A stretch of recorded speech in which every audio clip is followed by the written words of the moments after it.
ଏବେ ରହିଲେନି ଆମ ମାମୁଁ ଘରେ। ଆମ ମାମୁଁ ଘରୁ ଏବେ ବୁଲିକି ଆସିକି ଏବେ ଯାଉଛୁ ଆମ ମୋ ନାନୀ ଘରକୁ, ମାନେ ଆୟୁଷର ମାଉସୀ ଘରକୁ। ଏଇଠି ପାଖରେ ନା, ସେଥିଲାଗି ଯାଉଛୁ, ବୁଲି ଦେଇକି ଯିବୁ ଘରକୁ ଆଉ। ଏବେ ବାହାରିଲୁ ନାନୀ ଘର, ମାନେ ଆୟୁଷର ମାଉସୀ ଘର ହେଲା। ମାନେ ଗଲେ ଦେଖିବେ ସେଠି ବାବା ତ ଗାଡ଼ି ବୁଲୁଛି। ଖରା ତ ତାଙ୍କୁ କାଟୁନି, ହେଲମେଟ୍ ଘୋଡ଼େଇ ଦେଇଛନ୍ତି ହେଲା। ଦେଖନ୍ତୁ ସେଇଭଳି ଭାବରେ ଖରା, ଆମେ ଖରାବେଳେ ଯେ ଏମିତି ବୁଲୁଛୁ। କ'ଣ କହିଲ?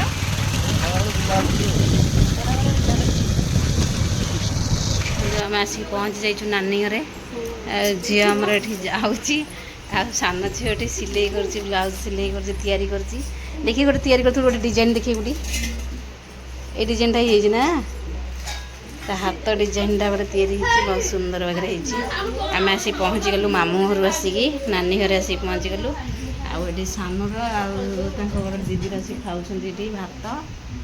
ଆଉ ପୂଜା ଦିଦି ଏଠି ବସିଛନ୍ତି। ନାନୀ ଏଠି ହେଲା ତିଆରି କରୁଛି ସିମେଇ କ'ଣ। ଆମର ଟାଇମ୍ ହେଇଗଲା, କେତେ ଟାଇମ୍ ହେଇଗଲାଣି ଝିଅ? 3:30। ହଁ 3:30 ନା 3ଟା ହେଇଛି। ସିମିଆ ତିଆରି ହେଉଛି ଏଠି। କ୍ଷୀର ପକେଇକି ସିଝେଇ ଦେଇଛୁ ବୋଧେ, କ୍ଷୀର ଅଧିକ ସିଝେଇ ଦେଇଛୁ ପୁରା। ଏଇନେ କାହିଁ କ୍ଷୀର ଦେଲୁ? ଦହି ସିମିଆଟି ଫୁଟିଯିବ, ଟିକେ ଫୁଟିଗଲେ ଦେବୁ ହେଲା। ଆଉ ସାନୁ ମାଉସୀ ଘରକୁ ଆସିକି କେତେ ଖୁସି ଅଛୁ? ଖୁସି ନାହିଁ? କାହିଁକି? ନା ସିଏ କହୁଥିଲା ଲୋ କି ମାନେ ରହିବାକୁ ମାଉସୀ ଘରେ ହେଲା। ମୁଁ ଯିବାକୁ କହୁଛି ତ, ସେ ସେଥିଲାଗି କହୁଛି ମାନେ ଖୁସି ନାହିଁ। ବାରିପଟ ବଢ଼ିଆ ହେଇଛି, ବାରିପଟ ବହୁତ ବଢ଼ିଆ ହେଇଛି। ଫୁଲ ଗଛ ଏଠି ଲାଗିଛି, ବଡ଼ ଫୁଲ ଗଛଟେ ହେଇଛି। କୁଆଡ଼େ ଯିବା? ନିମାପଡ଼ା ଯିବା।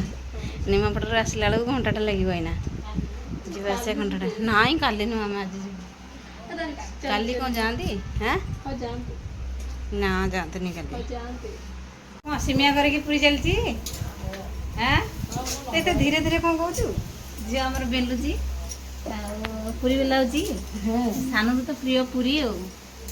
ସେ ତ ଏଇନେ ଭାତ ଖାଇ ଦେଇଛି, ଭାତ ଖାଇବାକୁ ଦେଇଛି ଯେ ସେ ଖାଇବ କି ନାହିଁ ଜାଣି, ଖାଇବ ଯେ ତାର ପ୍ରିୟ। ଏଠି ଲିଜା ଏଠି ପୁରୀ ବେଲୁଛି ବସିକି ନା। ଓଇ କିଛି କହୁନୁ କାହିଁକି? ସେ କିଛି କହିବନି ହେଲା। କୁଆଡ଼େ ଗଲେ ସାନ ହେରିକା? ଭାଇ ଏଠି ଟିଭି ଦେଖୁଛନ୍ତି ବସିକିରି। ଆଉ ପୂଜାକୁ ତ ସେ ମୁହଁ ଦେଖେଇ ପାରୁନି ଆଉ। ସାନୁ, ଏ ସାନୁ କ'ଣ କରୁଛୁ? ସାନୁ କ'ଣ କରୁଛୁ ସେପଟେ ଚାଲନ୍ତୁ ଦେଖିବା। ଏଇ ମାଲୋ ଏଠି କ'ଣ ଚାଲିଛି? ବାଟି ଖେଳ ହଉଛି।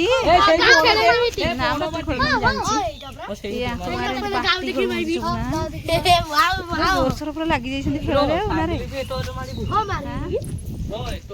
ଇଏ ଏଠି କ'ଣ କରୁଛି? ପିଠା କରିବୁ? ବିରି ତାହେଲେ ଧୁଆ ଧୁଇ ଚାଲିଛି ନା? ଇଏ କରୁଛୁ ଟିପଟପ କିନା ମାଇ ଦେଖିକି ଆଇଲା ଏଠି, କହିଲା ଟିକେଇରା ସିଜେଇରା ଆଉ ତା ପୁଅର କହିଲେ ଯୋଉ ବୋଇଥିବ ଏଠି ଆମେ ଦେଖିନୁ। ଭାଇ ଦେଖିକି ଆଇଛନ୍ତି। ଇଏ ଆଇଥିଲା କୋଉଠି ଇଏ କରୁଥିଲା, ଛିଡ଼ା ହେଇଥିଲୁ। ଭାଇ କହିଲା ବା ହଁ ବା ଯିବୁ ଭାଇନା। ମାନେ କ'ଣ ଘରଠୁ ଆଇଛୁ ନା ଘରକୁ ଯାଇଥିଲୁ? ଘରଠୁ ନାଇଁ, ମାମୁଁ ଘରକୁ ଆସିଥିଲୁ। ବାହାଘର ହେଇଥିଲା? ହଁ ବାହାଘର ନାହିଁ, ମାମୁଁ ଘରଠି ବାହାଘର ହେଇନଥିଲା। ମାନେ ଯୋଉ ପିଠା ଆଣିକି ଯାଇଥିଲୁ, ଯୋଉ ମିଠା ଭଲ ମନ୍ଦ ଆଣିକି ଆସିଥିଲୁ। ସାନୁ ଏଠି ଖେଳୁଛି। ଟାଙ୍କି ଫାଙ୍କି ସବୁ ତିଆରି ହେଇଯାଇଛି ନା? ହଁ ବା, ଏଇ ଯୋଉ ପାଣି ବାହାରିଲାନି ବୋଲି ମଟର କୋଉଠି ଥୁଆ ହେଇଛି? ମଟର ଘରେ ଥୁଆ ହେଇଛି ନା? ନାନୀ କହିଲା ଛାତ ଉପରକୁ ଆସ ଟିକେ, ସେଥିଲାଗି ଛାତ ଉପରକୁ ଆମେ ଆସିଛୁ ଟିକେ ଦେଖିବା ପାଇଁକା। ଛାତ ଉପରକୁ ମୁଁ ଆସିନଥିଲି, ସେତେବେଳୁ ଆସିଲାଣି ଯେ ମୁଁ ଆସିନି ଛାତ ଉପରକୁ ଜମାରୁ। ଏଠି କ'ଣ ଶୁଖେଇଛି ରେ? ଦେଖନ୍ତି କେତେ ଆମ୍ବୁଲ ମାନେ ତିଆରି ହେଇଛି, କେତେ ଆମ୍ବୁଲ ତିଆରି କହୁଛି ଆସେ ନବୁ, ଆସେ ଛାତ ଉପରେ ଦେଖିବା ଆସେ ହେଲା। ଯାହା ତୁ ତିଆରି କରିଦେ, ଆମର ଯୋଉଟା ତିଆରି ହବ କି ନାହିଁ। ମାଉସୀ ଘର ହେଲା ତିଆରି କରିଛି କହୁଛି ନବା ପାଇଁକା ସେ ମୋତେ ଡାକିକି ଆଇଲା ଛାତ ଉପରକୁ କହିଲା ଆସେ ଆଉ ଆଣିକି ଆସିବୁ ବୋଲି। ମାମୁଁ ଠାରୁ ସେ ଆମ୍ବ ଇଏ ନା ନା ସିଏ ଆମ୍ବ ନୁହଁ, ମାମୁଁ ଘର ନୁହଁ, ମାମୁଁ ତ ଅଳ୍ପ ସିଏ ଆଣିଥିଲା। ଆମେ ଟିକେ ହେଲେ ଅଧିକ, ହଁ ଆମେ ହେଲେ ଟିକେ ଅଧିକ ନେଇଥିଲୁ। ସେ ଘରେ ପଚି ଯାଇଛି, ସେ ବଢ଼ିଆ ପାଚି ନେଉଥିଲୁ ପୁରା ରସୁଆ ଆମ୍ବ। ନାଇଁ ଫୋପାଡ଼ି ନା ଦେ ମୋତେ, ବଢ଼ିଆ ଲାଗୁଛି। କାରଣ କେମିତି ପାଟି କରୁଛୁ ଦେଖି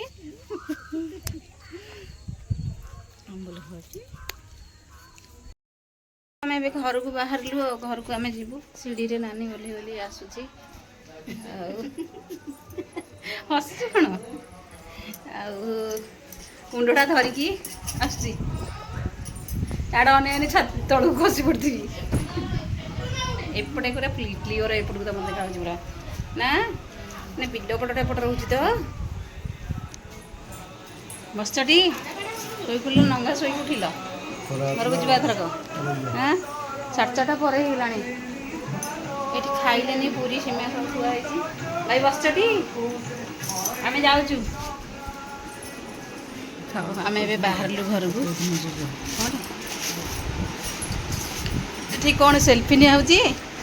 ଏଠି ଭାଇ ଭଉଣୀଙ୍କ ଭିତରେ ସେଲ୍ଫି ନିଆହେଉଛି। ଏଠି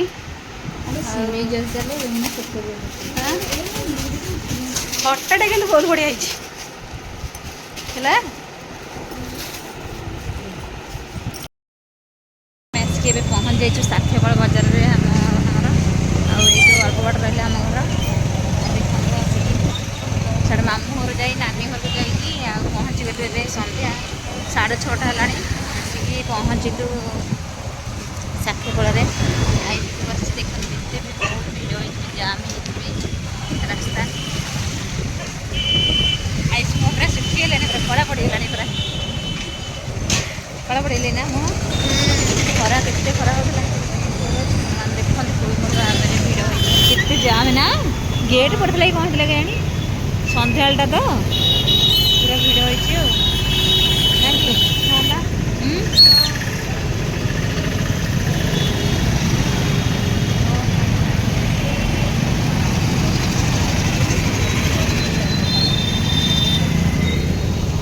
ଦୋକାନ ହେଇଛି ଆଉ ଦେଖନ୍ତୁ ସାକ୍ଷୀଗୋପାଳ ବଜାରଟେ କେତେ ସୁନ୍ଦର ଲାଗୁଛି। ସନ୍ଧ୍ୟାବେଳଟା ଲାଇଟ୍ ଫାଇଟ୍ ଲାଗି ଗୋଟେ ସୁନ୍ଦର ଦେଖାଯାଉଛି ନା। କୁଆଡ଼େ ଯାଉଛ? ମେଡ଼ିସିନ ପକେଇଲ ତା ଗାଁରେ? ପାଉକୁ ଆସୁନି। ଏଇନେ ବୋଉ ବାବା ଭାତ ଆଣିକି ଦଉଥିଲେ। ସେ ମେଡ଼ିସିନ ପକେଇବା ବୋଲି କେମିତି ଡରିକି ଯାଇକି କୁକୁର ସେଠି ଛିଡ଼ା ହେଉଛି, ମାନେ ଆସୁନି। ଆରାମରେ ଏଠି ଶୋଇଥିଲା ଏଇନା ସେ। ଶୁଅ ଶୁଅ ଶୁଅ ଶୁଅ, ଶୋଇଲେ ସିନା ତାକୁ ଅଜାଡ଼ି ଦେବ। ଏଇଟା ଲଗେଇଦେଲେ ପୁରା ତା ଦେହରେ ପୁରା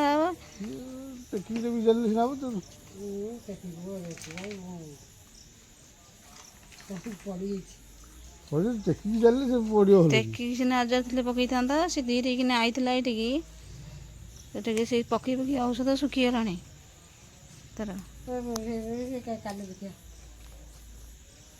ଆସ ଆସ ସେ ଗଲାଣି। ଆଉ ଆସିବ ସିଏ, ଆଉ ଆସିବ।